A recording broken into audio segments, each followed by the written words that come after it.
네, 안녕하십니까, 범스타입니다. 편입을 준비하는 많은 학생분들이 전적대 학교와 학점이 좋지 못해서 고민들이 많으실 거라고 생각을 해요. 그렇기 때문에 제가 오늘 편입 합격생들한테 물어봤던 내용을 통해서 여러분들께 팩트를 전달해 드리려고 합니다. 일단 인서울대학교와 연고대학교를 나눠서 분석을 해봤는데 꽤 많은 차이를 보였습니다. 먼저 인서울대학교부터 보면 우선 서성한 라인에서 성균관대부터 보실게요. 궁금한 게 21명의 동기가 있을 거 아니에요? 근데 이 친구들 전적대가 얼마나 돼요? 중재단 광명상가 약간 그 라인 쪽이 많은 것 같아요. 국룰이죠 사실. 인서울 중하위권 애들이 많이 지원을 해서 그쵸, 네. 붙는 거기 때문에. 네, 학사 편입으로 했어요. 학사 편입이에요? 네. 그럼 뭐 전적대가 뭐 어떻게 되나요? 2년까지 다니고 자퇴하고 네. 학은제랑 자격증으로 나머지 채워서 했어요. 그리고 중경외실 라인에서 중앙대학교 학생입니다. 전적대는 네. 수도권 4년제 네. 다녔었고 학점은 원래 1학년 때까지 그래도 꽤 높은 편이어서 한 4.3 이 정도였는데 네. 2학년 때 이제 편입 공부하느라 조금씩 던지니까 시험 네. 공부를 그래서 최종 학점은 4.0에 딱 맞췄습니다. 그리고 건동홍 라인에서 건국대, 동국대 학생입니다.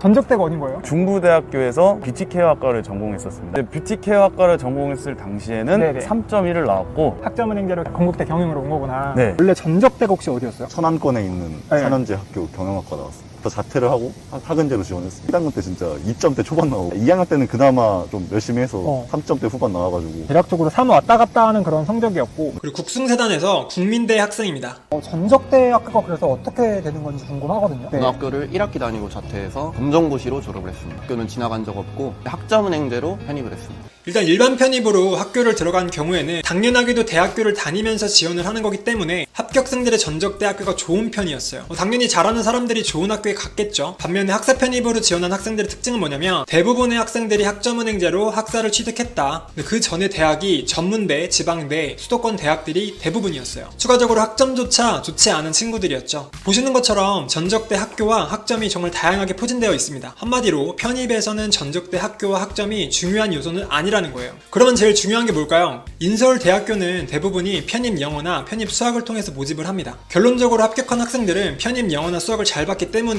합격을 한 거예요. 매번 말씀드리지만 전적대 학교 이거를 점수로 체계적으로 분류하는 거는 정말 불편하고 주관적인 일이에요. 대학교 모집 요강을 보시면 전적대 성적별로 점수를 매겨놨거든요. 근데 기본 점수가 큰 시스템이라고 보시면 됩니다. 그러니까 한마디로 4.5 만점을 맞은 학생이나 2.0을 맞은 학생이나 점수대가 비슷비슷하다는 거예요. 그렇기 때문에 여러분들이 많이 듣는 편입 영어 시험을 더 맞추면 전적대 성적은 다 커버가 된다 라고 하는 거고요. 그렇기 때문에 여러분들이 전적대 학교와 학점이 안 좋은데 인서울대학교를 준비한다 라고 했을 때 편입 영어 시험에 몰두를 해서 한 문제라도 더 맞추면 서성화는 갈 수 있다 라고 결론을 낼 수 있고요.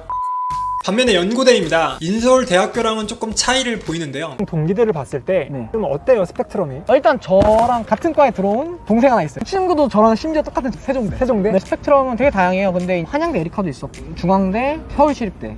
그래서 보통 대부분은 사실 네. 인서울에서 많이 지원을 하는 편이에요. 이것도 알려드리고 싶은 게 연고대 같은 경우는 네. 그래도 80% 정도는 다 인서울입니다. 나머지 20%가 인서울이 아닌 학교에서 수도권이나 지방 네. 쪽에서 올라온 친구들. 네. 전적대 학교를 봐서 그럴까요? 아니면 전적대 학교에 따라서 네. 그 학생의 실력이 좀 달라서 그런 걸까요? 달라서 그렇죠. 사실. 그쵸, 맞죠. 네. 사실 뭐 똑같죠. 사실 진짜 1차 점수만 그 중요하다. 학생의 실력이 중요한 거다. 네. 연세대를 가려면 인서울 초상위권 애들만 뽑는다. 이게 약간 오해가 있는 것 같은데 연세대학교나 고려대학교 두 학교가 되게 좋은 학교잖아요. 그쵸. 뽑고 보니까 그렇게 된 거예요. 전 그렇게 생각해요. 찾아보면 네. 학점이 낮고 그리고 학교가 비교적 낮아도 네. 있긴 있거든요. 지방대생도 있나요? 있어요. 네. 네, 보시는 것처럼 연세대와 고려대를 합격하는 학생들은 대부분 전적대 학교와 학점이 좋은 편입니다. 근데 연고대에서 이 학생이 전적대가 좋네, 뽑아야지, 이게 아니라 영상 보신 것처럼 뽑고 나서 보니까 전적대 학교와 학점이 좋은 거예요. 근데 이게 그럴 수밖에 없는 게 연고대 같은 경우는요, 편입 영어와 편입 수학을 보는 시스템이 아니잖아요. 문과는 논술을 보게 되고요, 이과는 물리, 화학, 생물, 수학, 이 중에서 학과별로 다르게 평가를 해요. 그럼 당연하게도 대학교 1, 2학년의 과정을 시험 보는 거다 보니까 전공 공부를 잘하는 학생들이 뽑혔겠죠. 그럼 자연스럽게 생각해보면 연고대를 지원하는 학생들 중에서